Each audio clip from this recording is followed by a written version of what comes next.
Let's be honest, being in debt feels heavy. It follows you everywhere. You wake up thinking about it, you go to sleep thinking about it, and every time your phone buzzes, you hope it's not another bill. If that's you, then this video is for you. It's not too late to turn things around this year. You still have 2 months. You don't need a miracle or a huge raise. You just need a plan that actually works in real life, not the ones that make you feel guilty for buying coffee. So let's break down step by step how to start paying off debt before the year ends and finally feel like you're in control again. Thank you for stopping by today. I'm Awa, a financial advisor in Canada, and I help people like you build a stronger relationship with money by making personal finance simple. If you're serious about improving your finances, hit that like button and subscribe for more content like this. Let's get started. Step 1. Know your numbers. I know this is the hardest part, but you can't fix what you don't face. Sit down and write down everything you owe. Credit cards, loans, lines of credits, car payments, loan from friends, all of it. Don't guess. Don't round down. Just be honest with yourself. This is about clarity. Most people avoid this step because it's uncomfortable. But once you see the total, you'll feel something powerful, awareness.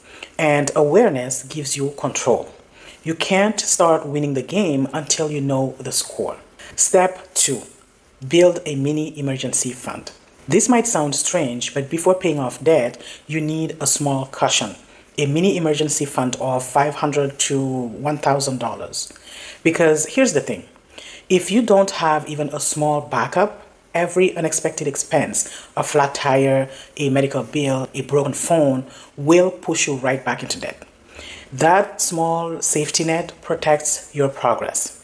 It doesn't need to be fancy. Sell a few things online, skip takeout for a month, or use any extra income from side work. That $1,000 can keep you from adding $5,000 more in the future. Keep that emergency fund in a readily accessible savings account, like a high interest savings account. Step 3. Pick your payoff strategy. Now that you have your numbers and your safety cushion, it's time to attack the debt. There are 2 popular methods that actually work, and which one you choose depends on your personality more than the math. These 2 methods are the snowball method and the avalanche method. The first one is the snowball method. This method works by focusing on the smallest debt first, no matter what the interest rate is. You continue making the minimum payments on all your other debts, but you put every extra dollars towards the smallest one until it's gone. Once it's paid off, you take the money you were putting towards that debt and roll it into the next smallest one. Just like a snowball rolling down the hill. It starts small, but over time it grows bigger and faster. The reason this method works so well is that it's psychological. You get quick wins. Paying off a debt completely feels incredible, and that motivation pushes you to keep going. You see progress fast, and that feeling of momentum makes it that much easier to stay consistent. If you need motivation and to see results quickly, the snowball method is the perfect choice. The second method is called the avalanche method, and it takes a slightly different approach. Instead of focusing on the smallest debt, you target the debt with the highest interest rate first, because that's the one costing you the most money over time. You continue making minimum payments on all your other debts while putting every extra dollar towards the highest interest debt until it's gone. Once that debt is paid off, you move on to the next highest interest one. This method saves you more money overall because you're eliminating the debt that's bleeding you the most each month. The downside is that it can take longer to see visible progress, especially if your largest or highest interest debt is also your first target.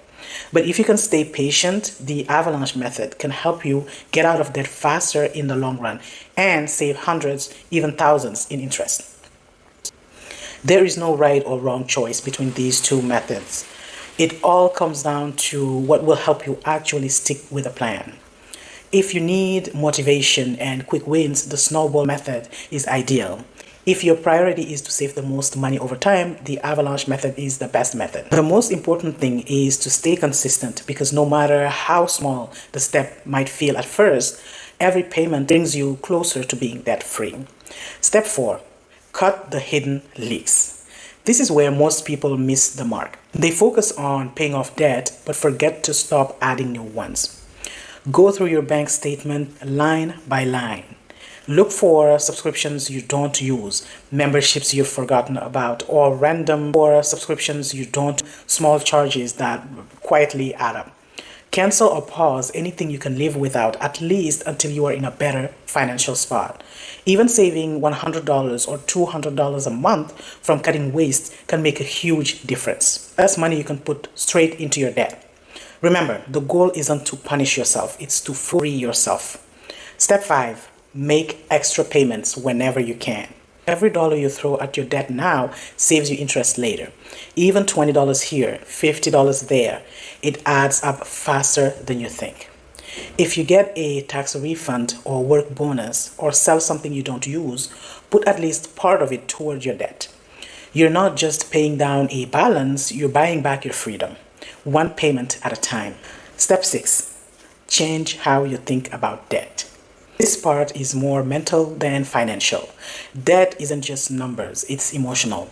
It's tied to guilt, shame, or that constant pressure of never enough. But here's what I want you to remember. Debt doesn't define you. It's just a situation, and situations can change.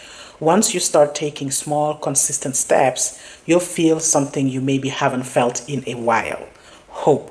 So if you're still in debt right now, don't give up. Start small. Build that cushion. Cut the leaks. Stay consistent.